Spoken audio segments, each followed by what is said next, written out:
Shubhyo Namaha. A very warm welcome to yet another weekend with wisdom session. Today we have with us Vidwan Dr. Jammalamadaka Srinivas ji joining us all the way from Hyderabad, and he will be speaking on a very relevant topic today, contemporary relevance on Tarka Shastra. We are currently seeing a time where there is a revival, there is a renewed interest in Indian knowledge systems, IKS, and you can say that in a sense the foundation of Indian knowledge systems, to the foundation needed to understand Indian knowledge systems is the Tarka Shastra, the Hindu system of logic, for lack of better word. So this Tarka Shastra is also known as in the tradition as a Pramana Shastra, and it involves developing the metacognitive skills to analyze, ability to analyze and reflect on how they themselves acquire knowledge.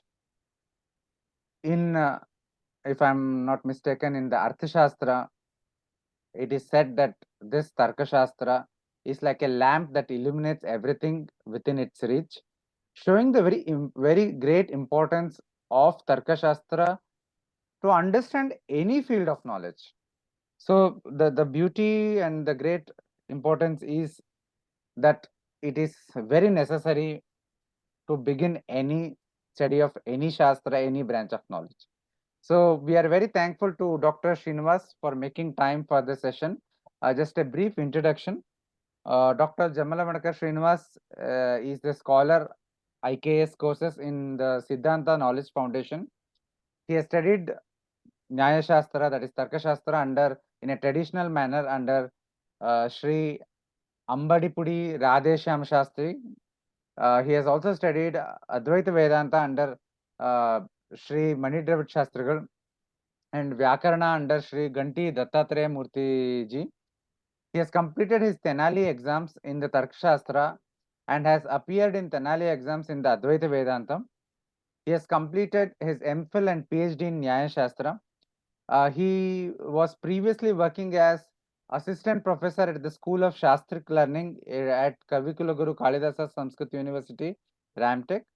And Dr. Srinivas has been conferred with many awards such as Tarkaratnam and Vidwan Mani by Sri Kanchi Shankaracharya, Shastra Kalanidhi title by Madhya Pradesh State Governor, and many more. We are very grateful to have you today, Acharya. Thank you for making time for this session. Please go ahead and start your session. Viewers, if you have any questions, please put it in Q&A box. And towards the very end, 5 minutes or 10 minutes, if there are any questions, Acharya will try to answer them. With this, please go ahead, Acharya. शुक्लांबरधरं विष्णुं शशिवर्णं चतुर्भुजं प्रसन्नवदनं ध्यायेत् सर्वविघ्नोपशान्तये अज्ञानतिमिरान्धस्य ज्ञानाञ्जनशलाकया चक्षुरुन्मीलितं येन तस्मै श्रीगुरवे नमः। गुरुर्ब्रह्मा गुरुर्विष्णुर्गुरुर्देवो महेश्वरः गुरुः साक्षात् परं ब्रह्म तस्मै श्रीगुरवे नमः। So thank you Nitinji for giving me this opportunity to share my views on the contemporary relevance of Tarka Shastra. So, in anyone's life, the journey of life depends on two things. One is worldview, and the other one is values, essentially. So, our worldview decides the values, and our life further evolves around those values. So values here doesn't mean I do not only mean by moral values or anything. Elements that we actually give a value to.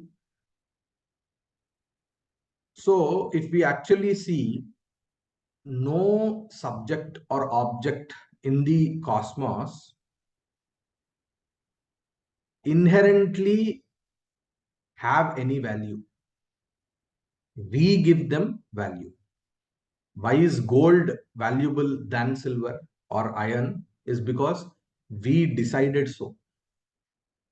Or else, majority of the people are giving value to gold more compared to iron, and we do not contradict with that particular viewpoint, and we also attest the same value that is being popular out there. In the same way, whether we value relationships over prosperity or not, so these all things actually depend on how we give value to them. So if you give value to your parents, then the decisions that you take in your life will be considered based on that particular value that you give to your parents. So these values are dependent on the worldview that we have, or the worldview that we knowingly or unknowingly subscribe to. So what is worldview? Worldview is that knowledge which wherein the subjects of the cosmos are. So for example, does our worldview only uh, have the elements which are perceivable to sensory organs? That means, do we actually accept certain elements which are not perceivable through the sensory organs or indriyas? Do we see this life as only one single life, or do we actually uh, accept or feel to be legitimate that there can be previous lives and there can be even further lives? That is, do we actually subscribe to the notion of punarjanma? Do we actually subscribe to the concept of punya papa? Do we subscribe to the viewpoint of uh, certain things being what you call beyond logic? Do we actually uh, accept certain values or certain morals as they are inherited or as we inherit them, and all these things? So these all elements are subjects to our worldview. So this worldview will determine the value system. So individually, each and everyone will have something different. There can be commonalities in their worldviews. There can be some unique aspects in their worldviews. And subsequently, based on this worldview, the values will also differ. So that is why, for example, if we have to take, there is this corporate giant called Sridhar Vembuji, who is the founder or the CEO of Zoho companies. So he gave value to live in a village or to live in his village and run an MNC. So his decision to shift from a metropolitan to a village and develop an ecosystem around that village, and even bringing the corporate ecosystem into the 2-tier and 3-tier cities, is based on his value system, which is based on his worldview. So this is just an example. So as we have to see the contemporary relevance of today, whatever we are going to talk. So the worldview is very much important for us. And this worldview is nothing but knowledge. And this knowledge is generated through different pramanas. So pramana is essentially the source of valid knowledge. The word pramana means, but we can a bit broader the aspect to say that any source of knowledge also can be considered here. So coming to Tarka Shastra, how does Tarka Shastra play a role in our worldview is what we have to today explore. So essentially, what is Tarka Shastra? Where do we map in the ocean of knowledge sources that we inherit in Bharatavarsha? So essentially, whatever knowledge source, knowledge stream that is prevalent in Bharat or is being sourced in Bharat is directly or indirectly based on it comes from the glacier called Vedas. So essentially, they are the four Vedas. There are four Vedas: Rig, Yajus, Sama, and Atharva.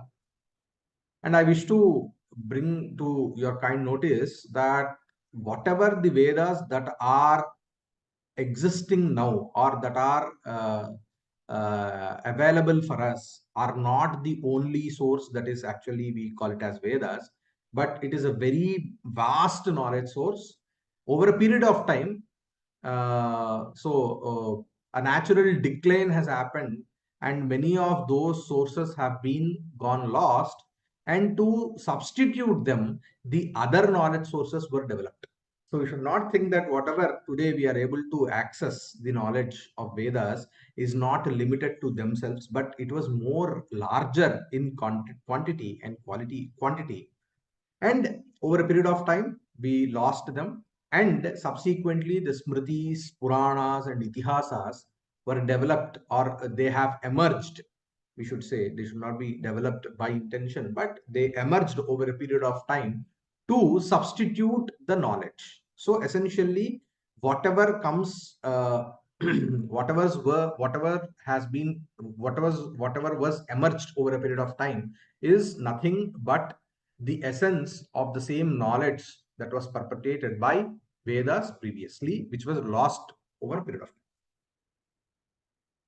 So we have the Sharangas to understand the Vedas, we have the Bhashyas, we have Smriti, Purana, Itihasa, and we have something called as Shad Darshanas, that is in the Astika school. Even Nastika Darshanas also have an indirect relation to the Vedas because they do not accept the authority of the Vedas, and hence they also have something to do with Vedas because they have emerged out of rejecting the authority of Vedas. If there were no Vedas, there is no concept, there is no inception of Astika schools. So Nastika schools, Nastika schools. So Nastika is essentially dependent on the Astika literature. Rejecting the Vedas itself, they have started their worldview, they have started their knowledge sources and developed subsequently. So indirectly also, Nastika schools also are indirectly related to the Vedic literature. So in the Astika darshanas, we have 6 darshanas: Nyaya, Vaiseshika, Sankhya Yoga, Purva Mimamsa, and Uttara Mimamsa. And what is the commonality that we see in these Astika darshanas is that we have 4 Purusharthas: Dharma, Artha, Kama, and Moksha as 4 pillars of our knowledge. And this is also one of the fundamental understanding which will actually, determine our worldview, the 4 Purusharthas. Whether we may know it consciously or not, our ancestors and we also inherit that legacy of life's journey based on these four Purusharthas. And in the recent times, we are slightly, getting derailed from this very fundamental aspects, and it is very much needed now that we actually again be conscious about these elements and again, check our journey of life. So 4 Purusharthas: Dharmartha and Kama Moksha, and Moksha being the Parama Purushartha. And how to achieve that Parama Purushartha is through the dharmika, artha and kama. So artha and kama essentially is wealth and desire. And wealth and desire, if unchecked, it will lead to chaos. So in order to achieve sukha, so sukha is nothing but pleasure. Pleasure is something that every human actually, naturally will desire for. So anything that will lead to pleasure would be desirable for us. So whatever the ishta sadhana is desirable for everyone. So this is a natural tendency of any human. And if this desire and the quest of pleasure is not regulated or is not checked for, then it will lead to not only personal chaos but societal chaos also, and essentially civilizational chaos. So in order to actually keep this in track, our ancestors or the shastras have come up with the concept of dharma, which is the regulating force. So there are many meanings for the word dharma. That will also understand how Tarka Shastra plays a role in actually understanding the concept of dharma also.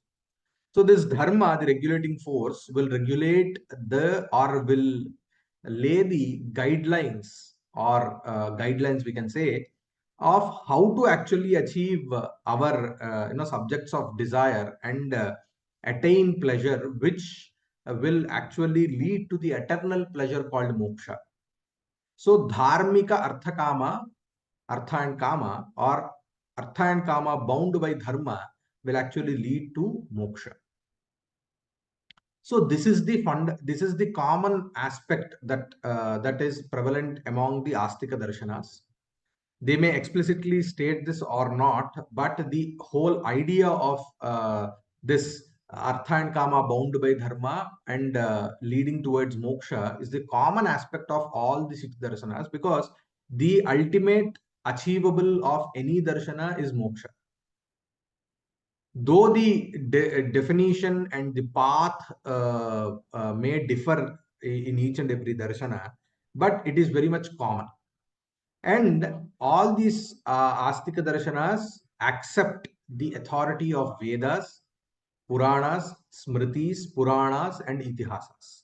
So all the allied Vedic literature, or all the literature that is based on Vedas, essentially Smriti, Purana, and Itihasa, or essentially Smritis, are definitely based on Vedas because they are called as Smriti. Smriti means remembrance.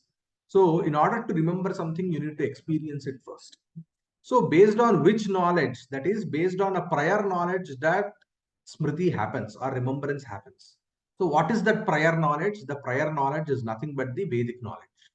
So smriti itself by definition means the knowledge source which is similar to the knowledge of Vedas is smritis. So Veda Pratipadya Artha Samanartha Pratipadakatvam Smrititvam. So whatever is being conveyed by the Vedas, a similar meaning is conveyed by, and based on that Vedic knowledge, a similar meaning is conveyed, or the knowledge source which conveys a similar meaning is called Smriti. So Smriti, essentially Puranas and Itihasas, also are considered to be authority in the Astika darshanas. So coming to Tarka Shastra, if we have to say the current topic, there will be three or four, I would say, four words that come into the mind, which are at times used interchangeably. That are Tarka, Nyaya, Anvikshiki, and Pramana Shastra.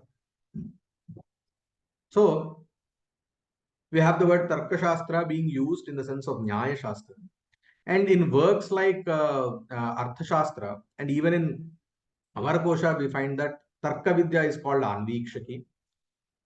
And we have this tradition of saying if who could be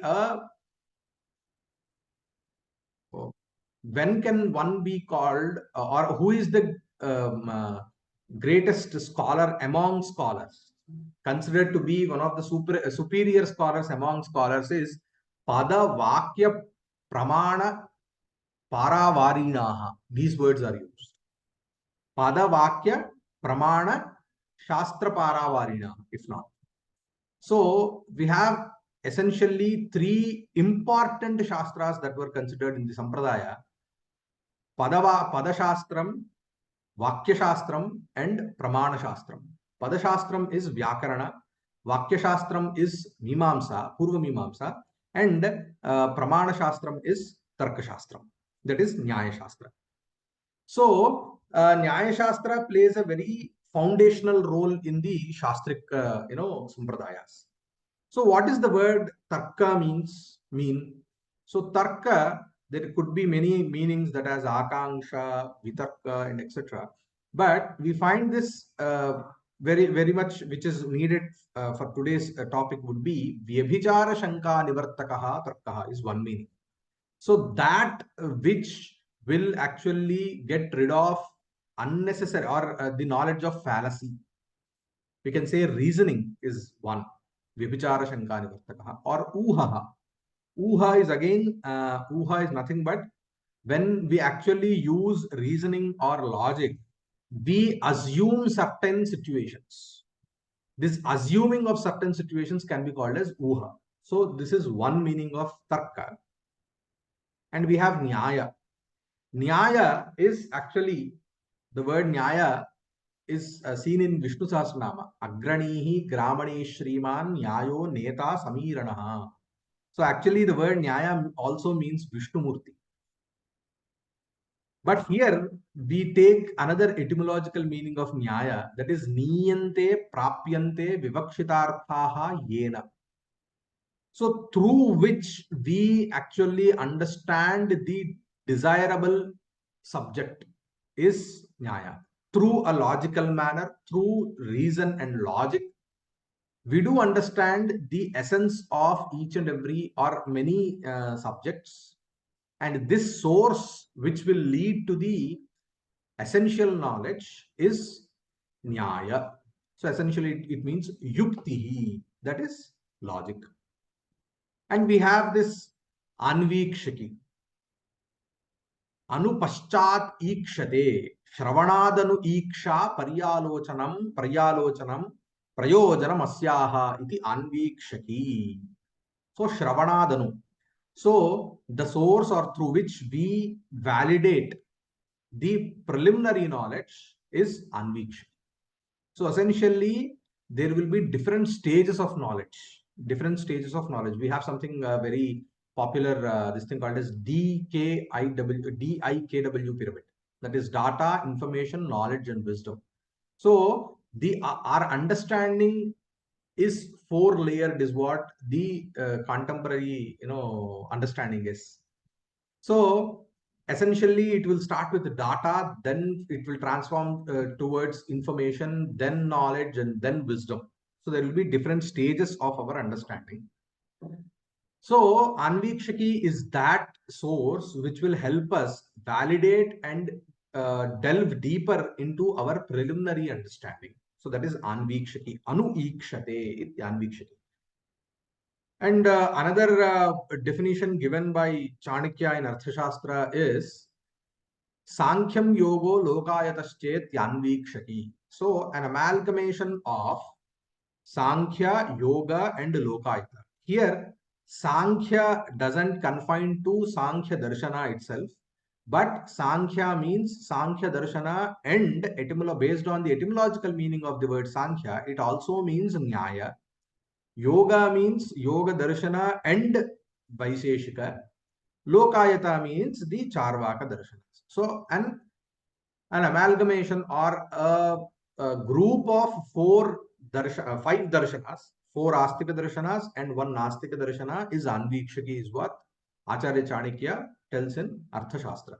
So Nyaya, Vaiseshika, Sankhya, Yoga, and Charvaka darshanas, group of them are called as Anvikshaki.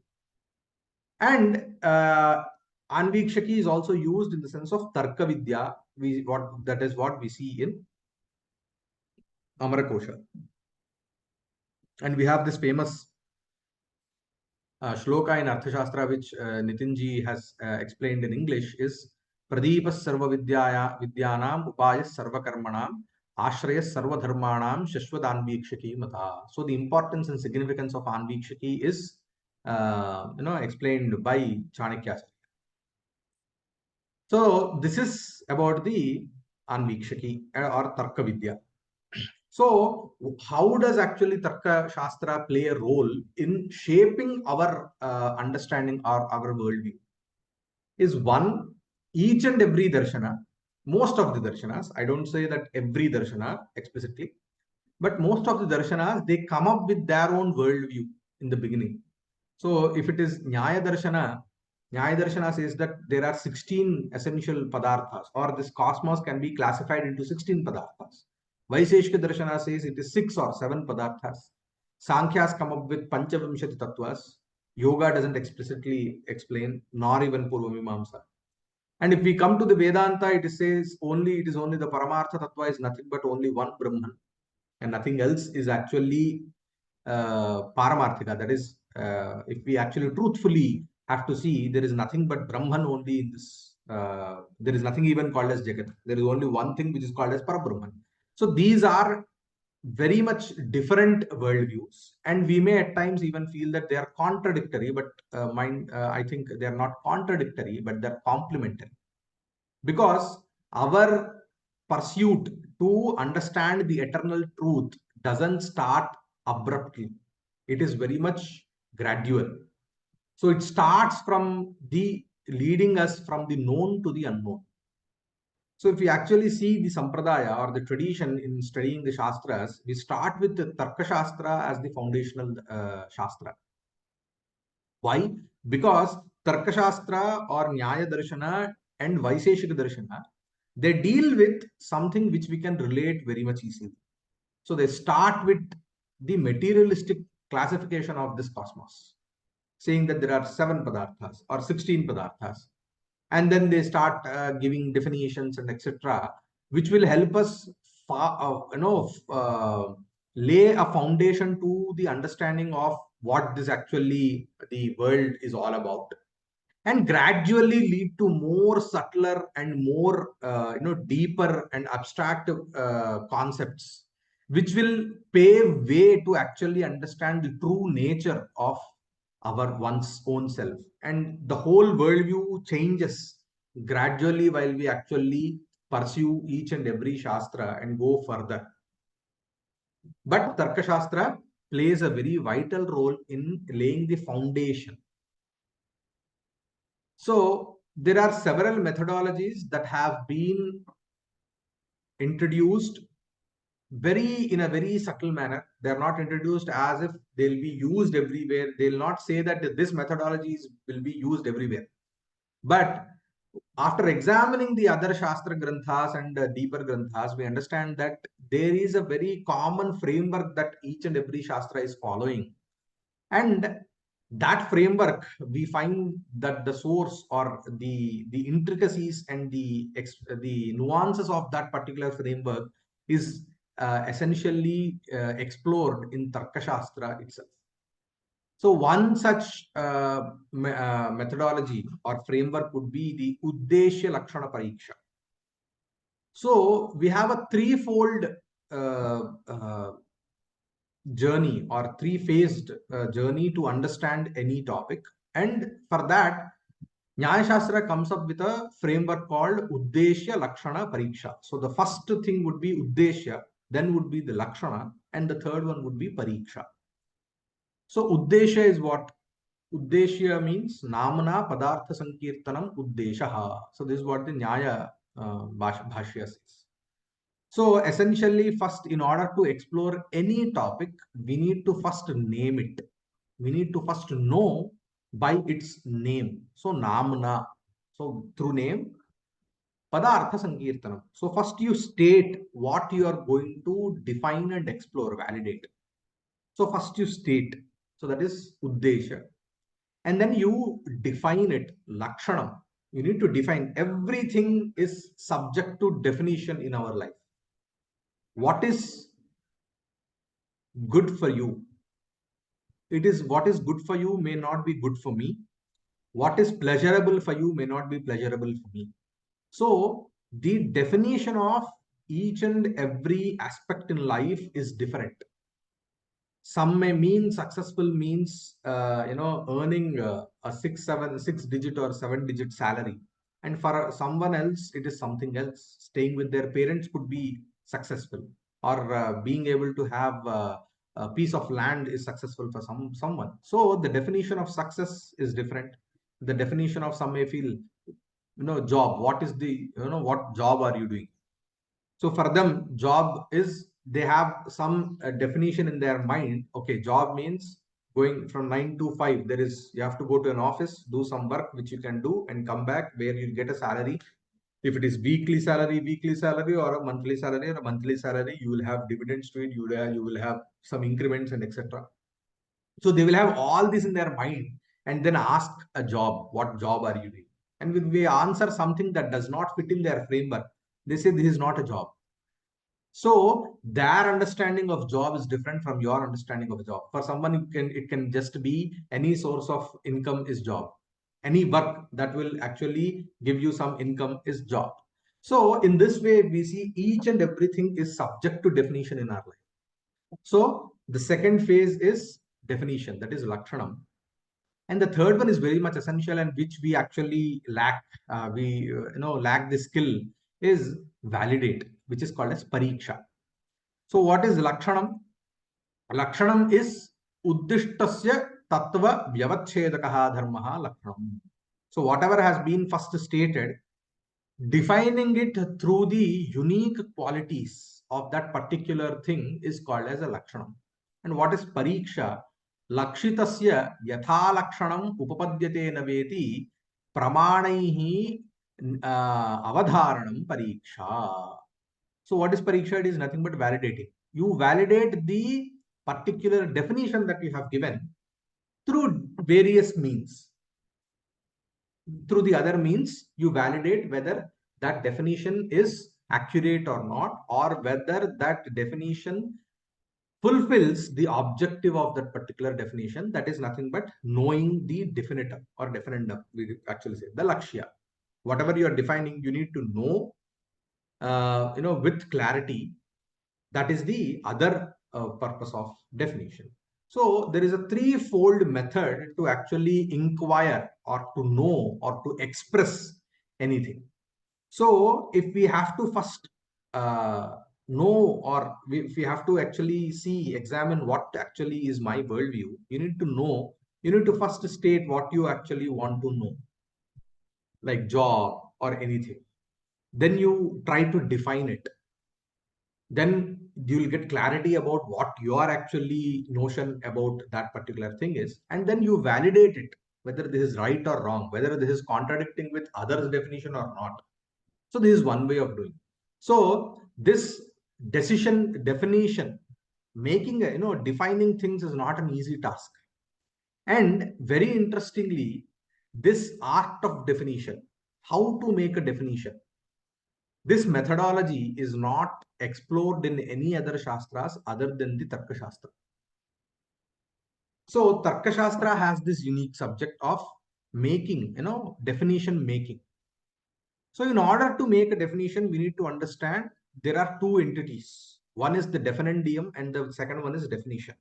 Definendium is nothing but that which is being defined, which we call it as lakshya, and definition, which is called as lakshana. So to know or to define first anything, you need to know what you want to define. So many a times it will be such that we don't know, we seek solutions to problems. But if we actually inquire a bit deeper, we understand that we did not define our problem itself. If we are actually having clarity about the problem, then the solution will emerge naturally many a times. So defining a problem is the first step towards finding a solution to it. So definition is very much essential in our life, whether it could be professionally or personally. Definition is very much essential, which will form the basis of our understanding and enhancing the understanding of the world which will lead, as I said, to a more clear worldview, which will lead to a more defined or refined value system.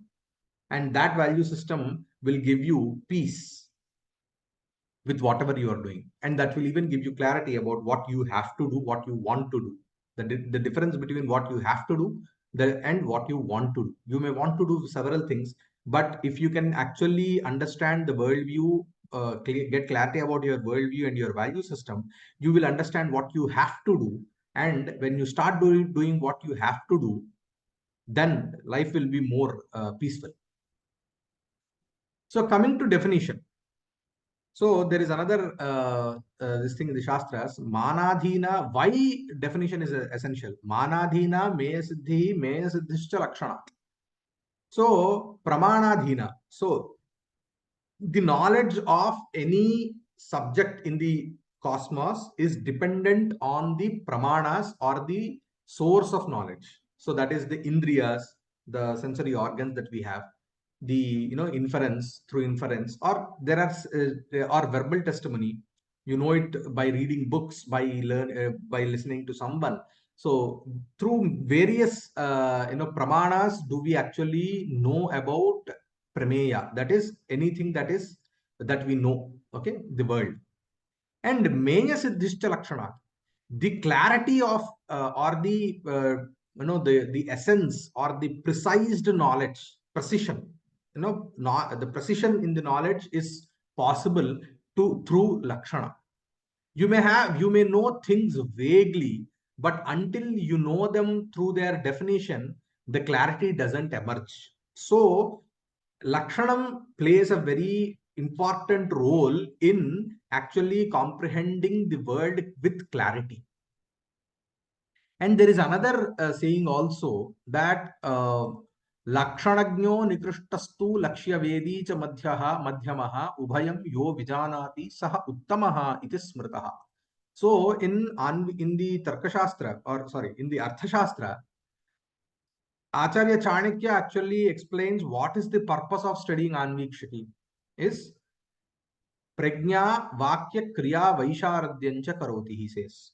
Prajna vaisharadyam, vakya vaisharadyam, and kriya vaisharadyam. These three are one of the important outcomes of study of Anvikshiki.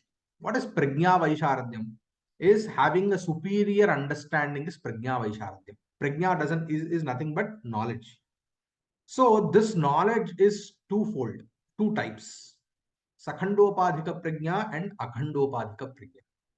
So what is Akhandopadhika prajna? So Akhandopadhika prajna is very much relatable to us.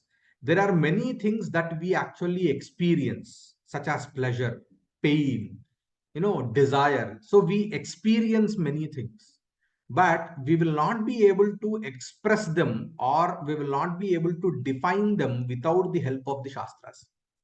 If I actually ask any layman, what how do you actually can you define sukham, he can actually experience the pleasure or sukham, but it is very hard if you actually go deeper and think once what could be the definition of sukham or pleasure. It is not an easy task to actually define pleasure, but it may initially seem to be very easy task because day to day you actually experience pleasure and pain, but it is very much hard for you to define.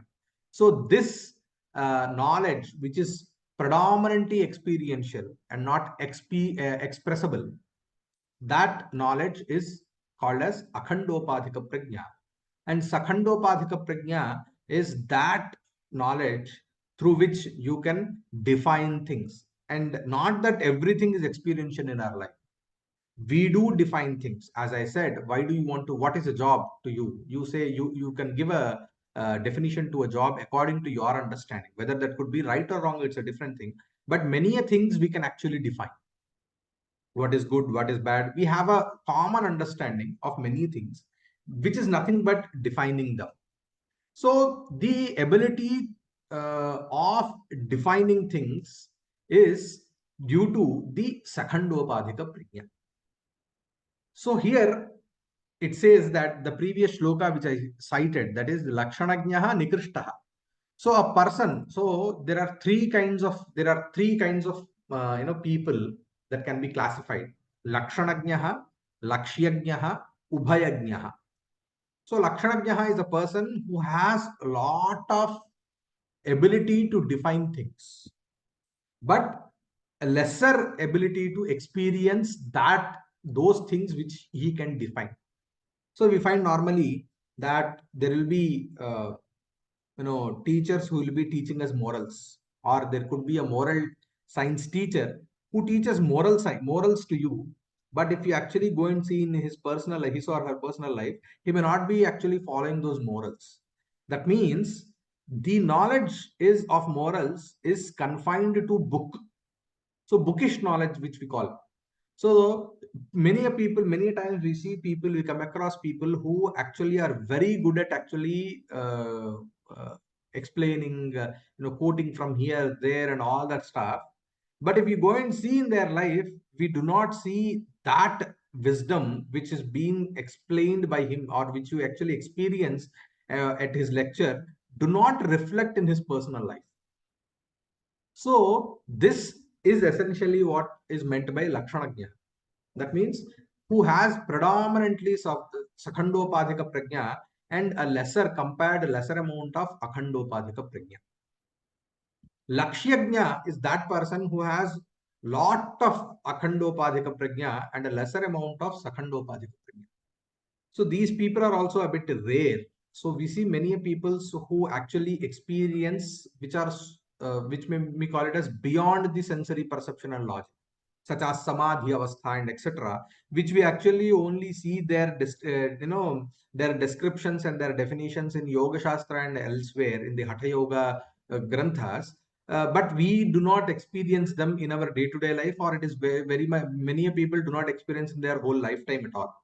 The avasthas like samadhi avastha, which will be very vague for us, which will be only bookish for very people like who are not into that sadhana, who do not have. And there will be certain people, maybe by purva janma samskara and other things, without any effort in this particular janma, they do experience these samadhi avasthas.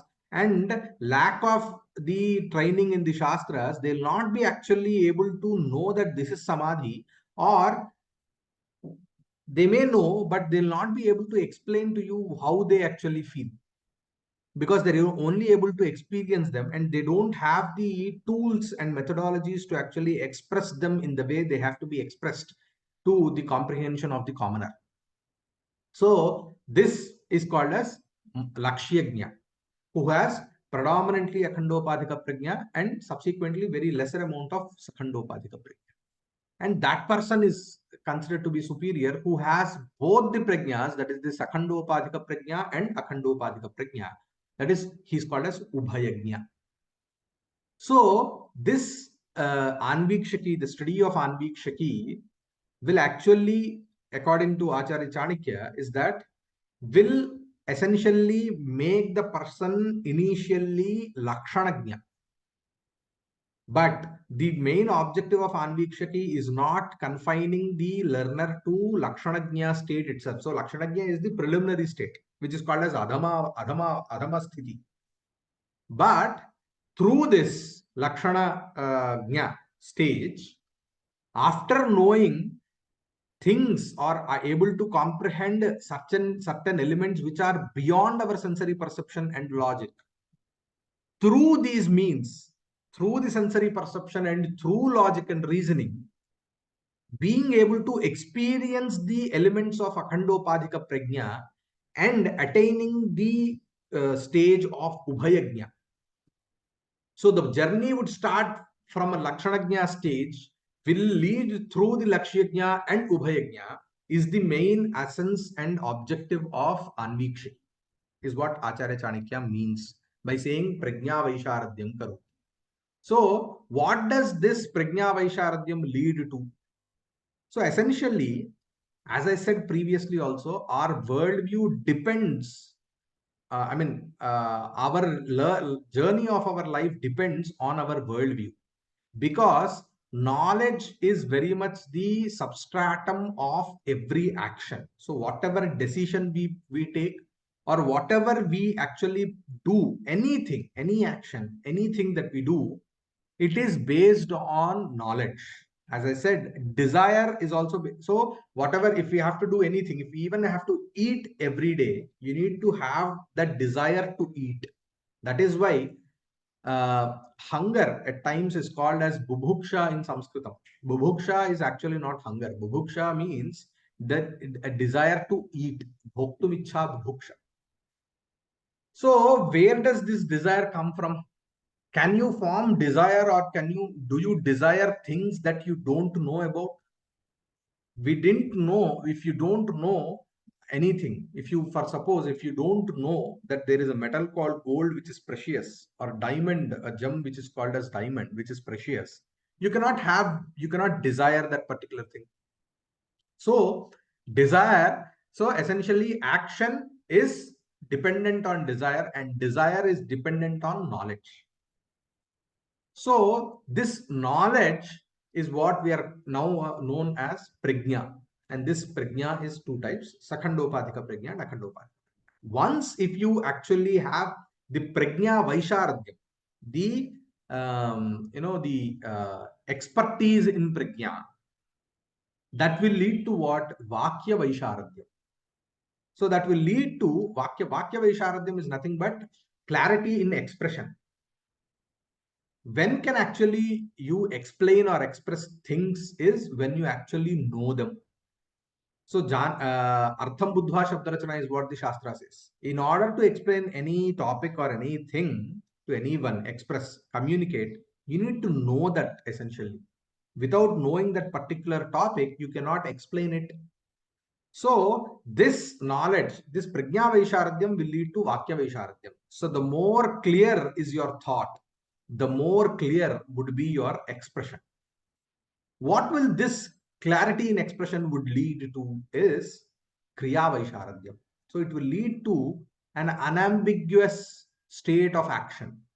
So you know very much precisely that you want to do it and you have to do it, and you do it without any doubt in your mind, which is called as Nishkampa Pravritti. There is no kampanam, there is no slight, even doubt about whether you're going to do this or not. So we do come across people who are full of determination and who are very much focused about what they want to do. They know what they want to do. Whether it's good or bad is a different issue. But there we do see people who are very much determined to do whatever they want to do. So this is what is we call it as Kriya Vaisharadhyam. And if this Kriya Vaisharadhyam is backed by Prajna Vaisharadhyam, then that particular action is superior. So it is not that you are determined to kill someone unnecessarily, but you have to do because something has said, and now we see that very much in the world that certain communities, they are very much have the clarity about killing others. So this determination is a negative determination. But whatever Shastras meant by Prajna Vaisharadhyam is that determination which will actually lead to your personal enlightenment. Not only that, which will strengthen the civilization also, is that determination which we are calling it as Prajna Vaisharadhyam, which will lead to a very much Kriya Vaisharadhyam. So this is one way of one of the outcomes of Tarka Shastra. And coming to definition, if we see, how do we actually know whether that definition is good or bad? So we have to, in order to validate, as validation or pariksha is also part of the methodology of examining things, knowing things. So in order to examine any lakshanam or definition, we have three fallacies of definition, which we call it as lakshana doshaha in the Shastra. So they are ativyapti, avyapti, and asambhava. So ativyapti is alakshya lakshanasya sattam. So the definition which exceeds the ambit of the definendium. So as I said, there will be two entities. We have to define. One is definition, and the second one is definendium. So let's say if I say that a mango is a fruit that is sweet and grows on trees. If I have to define a mango, so my definendium is mango. So how would I define a mango? If I define that a fruit which is sweet and grows on tree, it actually fits the mango. But is this definition very much precise, and is it falseless, or does it has any fallacy? I need to examine it. So if I examine, I will understand that there are other fruits other than mangoes, which are also sweet and also grow on trees, such as papaya. So this definition is having a fallacy. This cannot be a perfect definition. So this is alakshya. So the area, the definendium, the other entity other than the definendium, the entity which is other than the definendium, that is which we call it as lakshya bhinnam or alakshyam, that is the papaya. There also this definition is applicable. So what happens is we have a fallacy called ativyapti. So a definition will not be a perfect definition if it actually exceeds the ambit or the boundaries of the definendium. So this has a fallacy of ativyapti, and hence this cannot be a definition of a mango. And the other second this thing would be, the fallacy would be avyapti. That is lakshyika deshe lakshanasya asatto. So as I said, there will be something called as a definendium. There will be an ambit of the definendium, and the definition has to be applicable in the whole ambit of that particular definendium, and not only some parts of it. Like if I have to define triangle, and I say that a triangle is a polygon with 3 sides. So what happens is a polygon with 3 sides. So even though triangle has this this thing, but it does not actually fit in with only triangle. And another example can also be taken from the classical example would be, if I have to define cows, I say Kapilatvam Goho. Kapila is that color which is very much unique to the cows. So those animals which have the color called Kapila are cows is what, if I define cows, it will have something called as Avyapti dosha, because there are other cows also which are not having the color called Kapila. So what happens is this definition of having the color called Kapila is confined to only Kapila cows. But my boundary or my ambit of the definendium is the whole lot of cows that are there in this cosmos.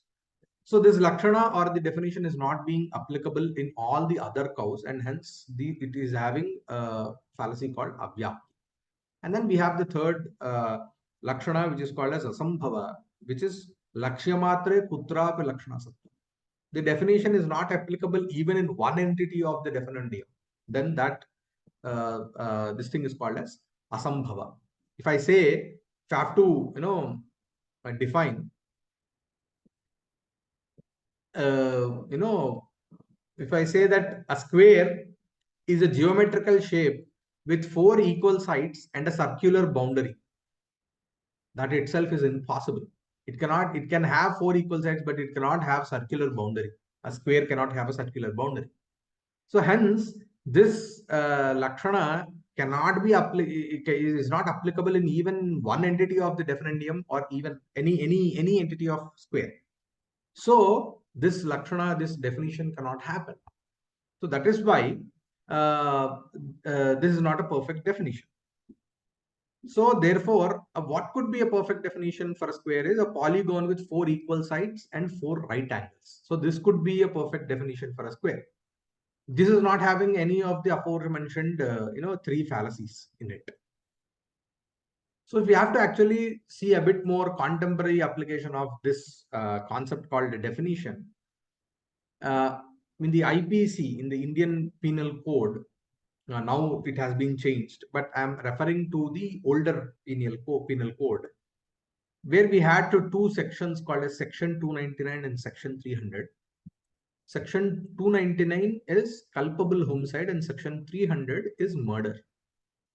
So what is a culpable homicide and murder? Difference between both. So a culpable homicide is that particular act which will lead to death of a person, and where this act is not a pre-planned. I'm giving you the summary of it. That is called as culpable homicide.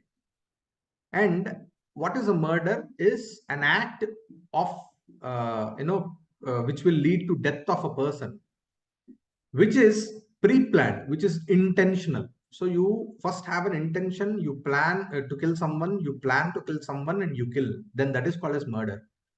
And you did not actually plan to kill someone, it happened over a period of, maybe, due to circumstances, and your intention is not there, or you do not have any intention to kill him, but it happened so that your act has led to some person's death. So this is called as culpable homicide. So culpable homicide will have a lesser punishment compared to murder. So this is the outcome of it. I mean, what will be the essentially the outcome is, if you are penalized with 299, you'll have a lesser punishment compared to 300. This is what is the scenario.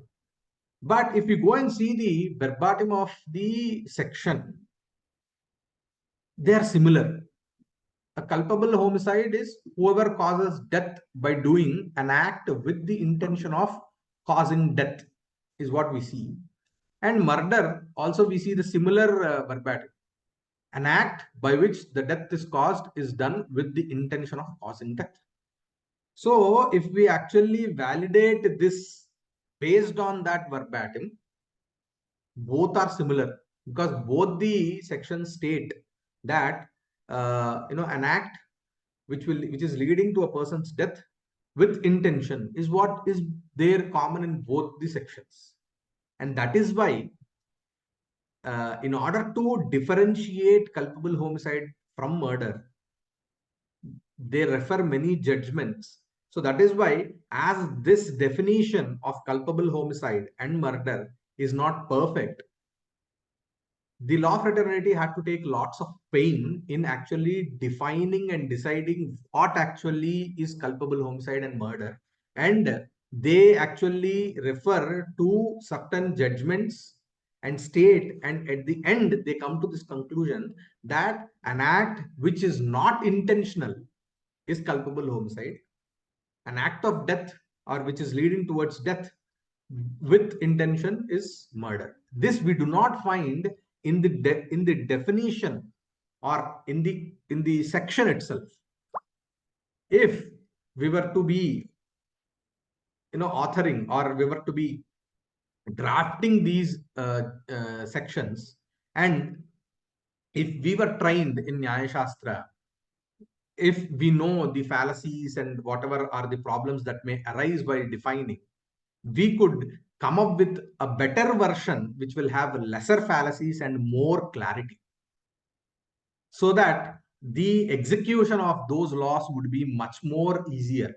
So this is one example. The other example can be taken from Companies Act. I've taken just an example where the Companies Act, the whole Companies Act will have the word company in it. So that is why. And another thing is how definitions are important. If you go and see any jurisprudence, literature, anything that comes with any act, every act actually starts with a chapter called definitions. Because the whole document, the whole act will be using certain words which will seem to be common to us, but which are having very much specific meaning in that particular act, such as the word company in Companies Act. So if we take the Companies Act, and if you see, you have many a times the usage of the word called company, and that is why initially in the Companies Act, you find the definition of company. What is a company? That is, company means a company incorporated under this act or under any previous company law. So we have essentially 4 company laws. That is the Indian Companies Act in 1882, Indian Companies Act in 1913, the Companies Act in 1956, and the Companies Act in 2013. So this, under any previous act or the contemporary one, the company means that which has been incorporated under this act. And similarly, you even find book and paper. So normally, what do you mean by book and paper? A book, a piece of, a bundled pages into one particular, this thing is called as a book. Paper is a paper, according to us. But in Companies Act, book and paper means different. So what is a book and paper? It includes books of account, deeds, vouchers, writings, documents, minutes and registers maintained on paper or in electronic form. So this is the definition of the word book and paper. So what is this doing? This definition is actually confining the applicability of the word book and paper in common usage from the usage in the Companies Act. So this is how definition plays a very vital role in our understanding. And another this thing would be the differentiation between dacoity and robbery. If you see, again, coming to the law, this thing, jurisprudence. So what is robbery? Robbery is essentially, theft is called as robbery. But what is dacoity? So when 5 or more persons jointly commit or attempt to commit a robbery is called dacoity. So this is again a very, robbery is could be a single person's act of theft, or an act of lesser than 5 people can be called as theft, robbery, and an act with 5 or more people of theft can be called as dacoity. And there are different punishments to robbery and theft, and hence this is very much important. So in this way, each and every thing, if you see, this may be called as section in the jurisprudence, this thing. But as a student of Nyaya, I see this as a definition for dacoity. I see this as a definition for robbery. So in this way, each and everything is very much precise. It is precise to it, to the point. What is robbery? What is theft? There is a difference between robbery and dacoity. So this is how these definitions will actually give you a clear understanding of many subjects. Coming to the other aspect of the significance of Tarka Shastra would be, as I said, this DIKW pyramid. So data, information, knowledge, and wisdom. So data is nothing but raw, unprocessed facts without any context is called as data. Information is that data that's processed and given context. That stage of knowledge is called as information. Knowledge, the higher, the next superior stage would be knowledge, called as knowledge. Information that has been internalized and understood by individuals is called as knowledge. And wisdom is that ability to make sound judgments and decisions based on knowledge. So essentially, the first phase would be data, the second phase would be information, the third phase would be knowledge, and the fourth and foremost phase would be wisdom. So our crucial decisions in our life are based on the wisdom we have. So data is like you collect, many things, you are seeing 100 things. So you know that there are 100 things, but they don't have any, like you see, the temperature here and there. So if we can take a scenario, you see that, temperature and wind flow, something from a device. Okay, that is data, you take it. Then you give a context to it. So what is actually, you see the temperature has numbers, 31 degrees Celsius. So that is a number that you see in the temperature in the thermometer. And then you say that, okay, it is 31 degrees Celsius outside and wind is blowing so and so. And then this is information for you. You give a context to it. Okay, today this is the weather.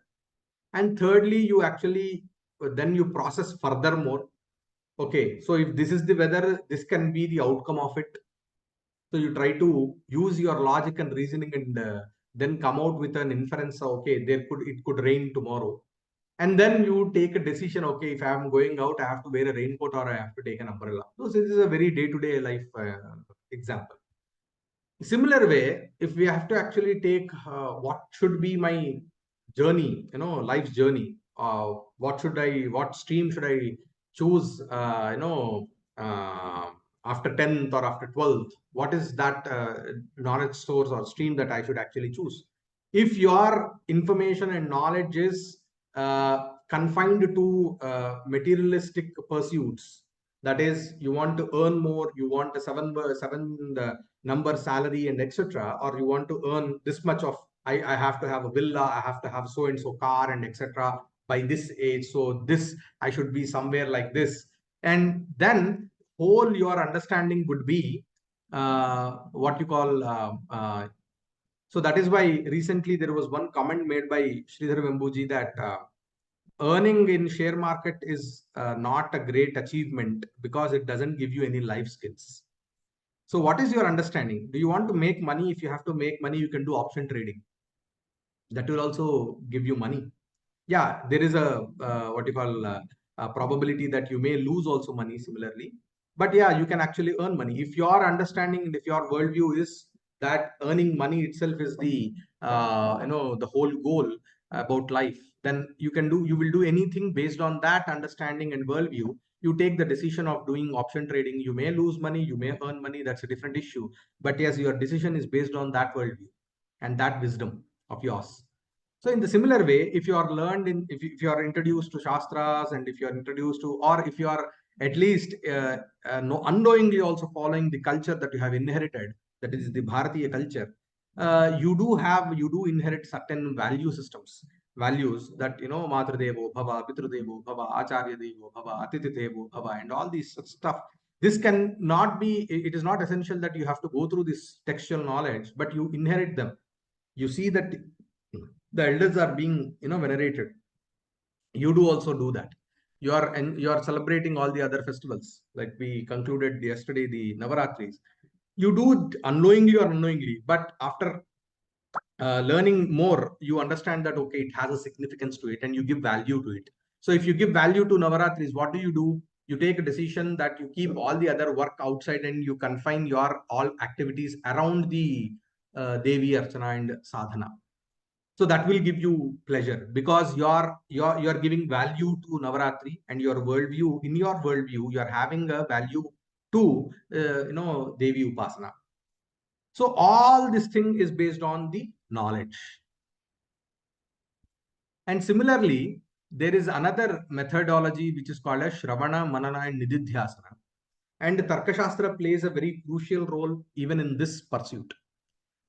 So, Shravanam is the preliminary. I'm not going into the Vedantic perspective and the Shastric perspective, but I'm trying to contextualize it.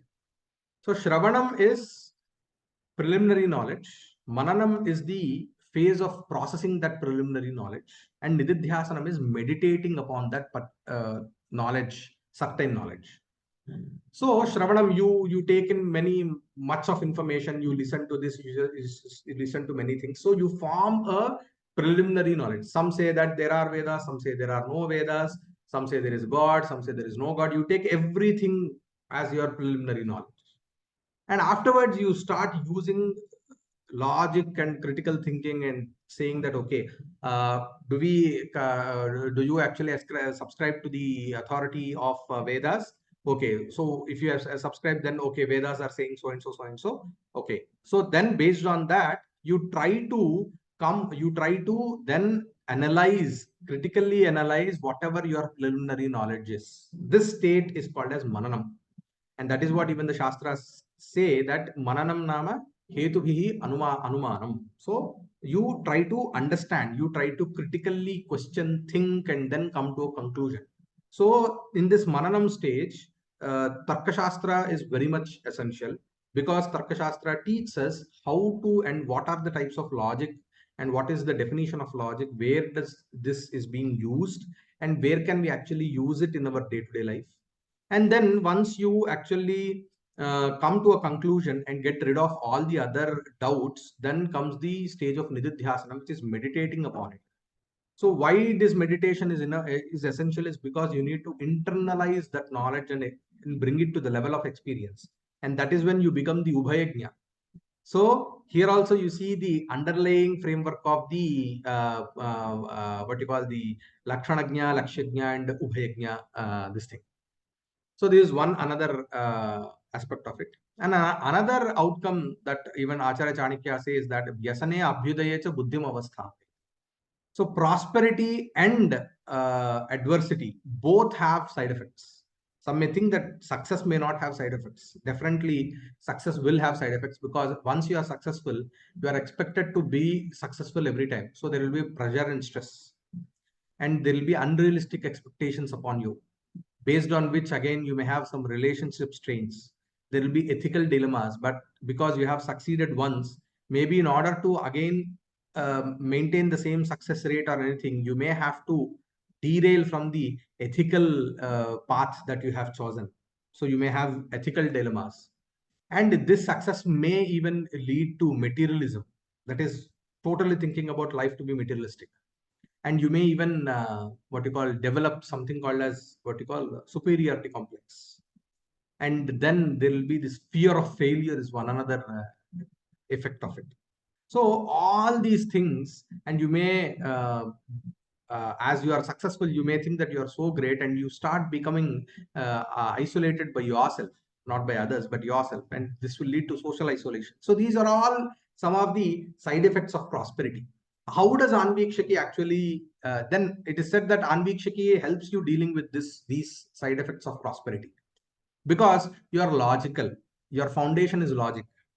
So you may be successful if you're logical enough to actually analyze your success. You know what are all the elements that have led to success, and many a times you may also know that it is not only the effort that you have put in, but there is another aspect, something called as a luck, which we call today, that could also be the catalyst in your success. So if you actually understand logic, and if you go through this thing, you understand that there is something called as a concept called adrishta in our culture, where we say that it could be the outcome of even adrishta, and hence you say that okay, it's not only because of me, because there are other elements such as bhagavada anugraha or adrishta and etc. And you are down to earth. It will help you to be down to earth. And definitely we see that adversity also has failure, has many, this thing, there is nothing to actually explain on this. So even in adversity also, when you have lost something, when you're in adverse situation, there also if you can actually critically think, use the reasoning, you can understand that what actually led to this failure, and come up with you can understand them and overcome those those shortcomings, and actually lead to a better life. So in this way, the understanding of Tarka Shastra will help you uh, maintaining your mental health also, which will lead to physical health. And but there is one small thing that we have to know, that pure logic, what we call it as shushka tarka, is not advisable. So logic which is accordance to the Vedic knowledge, Shrutimatas tarkon sandhiyatam, is what Acharya Shankara also says. So that logic which is in accordance with the Vedic wisdom is what we call it as Tarka Shastra, which will lead to the betterment of one's life, and gradually to the societal well-being also.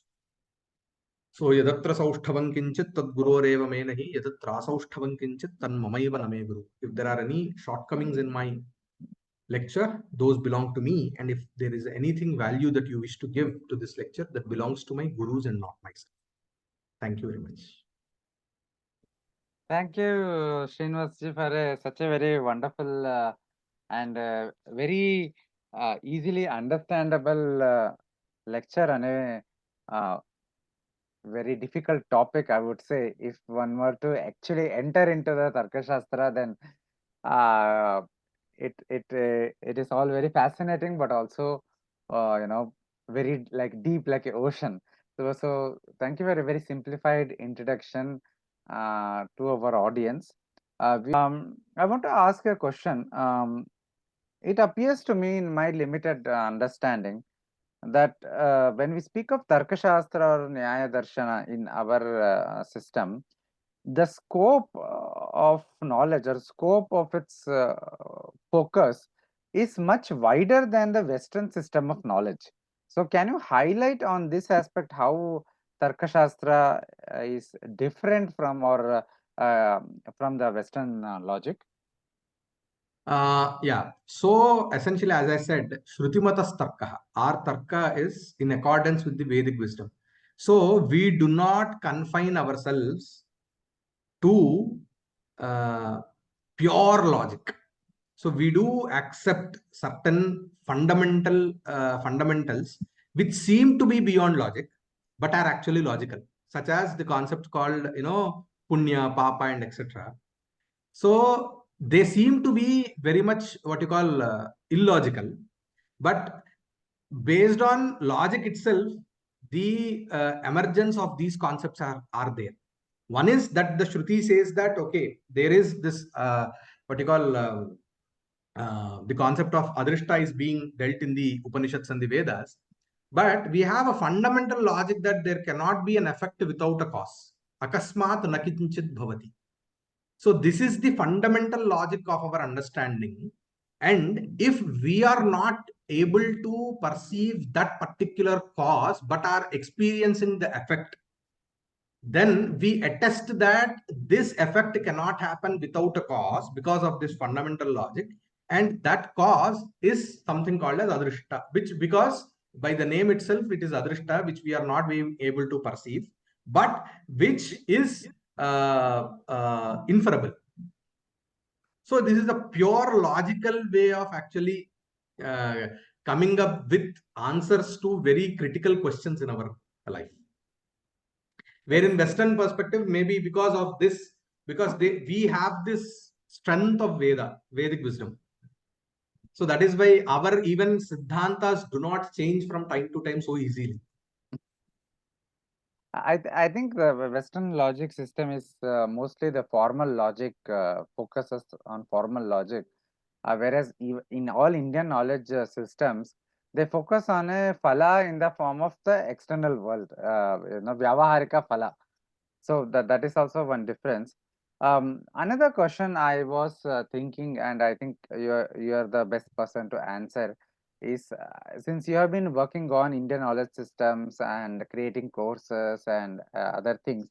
So, what age do you think is best to introduce Tarka Shastra, not in a traditional sense of a Shastra Dhyana, but in its more simplified version as a system of thinking, as a perspective of thinking to children in the contemporary format. So, what is the best age to introduce, and are there any avenues to do such a thing? And what is the best way you see as going forward on this? I see practically that essentially kids are so logical from their inception, from their infancy itself. They are very much logical. They ask their questions are pure. They come from pure logic. But in order to understand logic and etc., I feel it could be around at the age of 13 or 14 that they can be introduced to this formally as a subject, not as something part of some story or anything, but as a proper subject. It could be around 13 or 14. And we actually tried. So we do have a foundation called Kameshwari Foundation. So there, my brother actually has, he did a course called Tarkika Drishti for children. So in order to introduce Tarka, I mean logic, in a more informal way, not by Tarka Sangraha and etc., but taking from a conceptual approach, taking certain concepts of logic, such as the Padartha Nirupanam or Tarka or the Vyapti and etc., inference and etc., and trying to inculcate those concepts in them fundamentally. So that was pretty successful. So there could be, I think, 13 to 14 years of age could be the right age.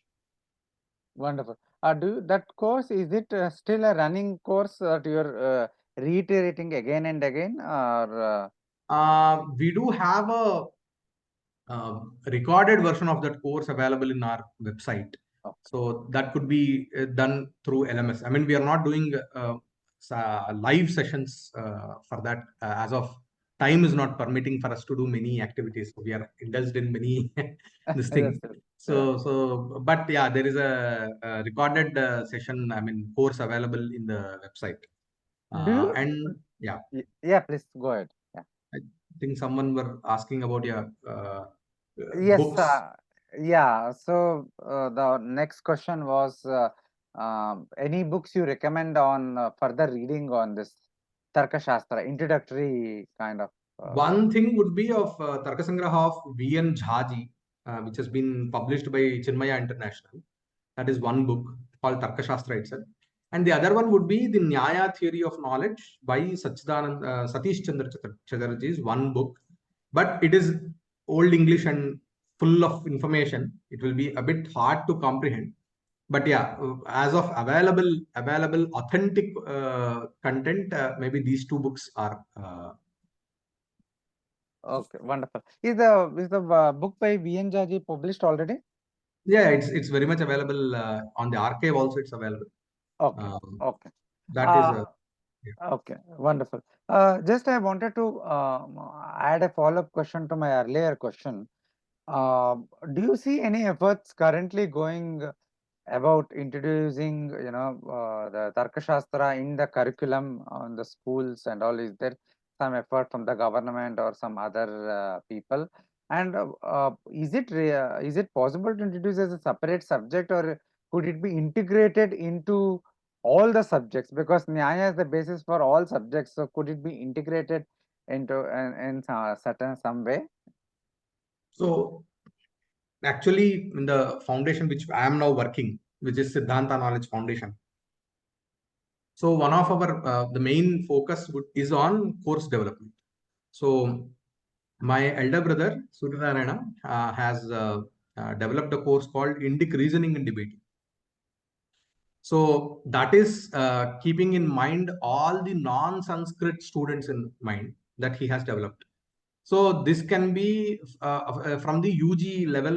This has been designed, and even content has been done, and it's around 30 20-hour course, where which is again conceptual approach. It's not a textual approach. So that taking day-to-day contemporary, as I took today, for definitions I have taken from the Companies Act or from the IPC and etc. In the similar way, more on a practical approach that the course has been designed, and such efforts are being done in the school level. Yet we have to there are efforts that are we are putting, but yet it is because in school level we need to tone down a lot and come up with more interesting and intriguing methods, pedagogy, to actually introduce it to the children. But yes, maybe in the that definitely is there. Anadi Foundation is also doing some work, but not in the arena of Tarka Shastra. But until now, work has been done in mathematics, astronomy, astrology, and all this stuff, but not much in Tarka Shastra, which is much more needed. And hopefully, we'll be coming up because we all share the same objective. So definitely, Ishvara will give us opportunities to work in that way.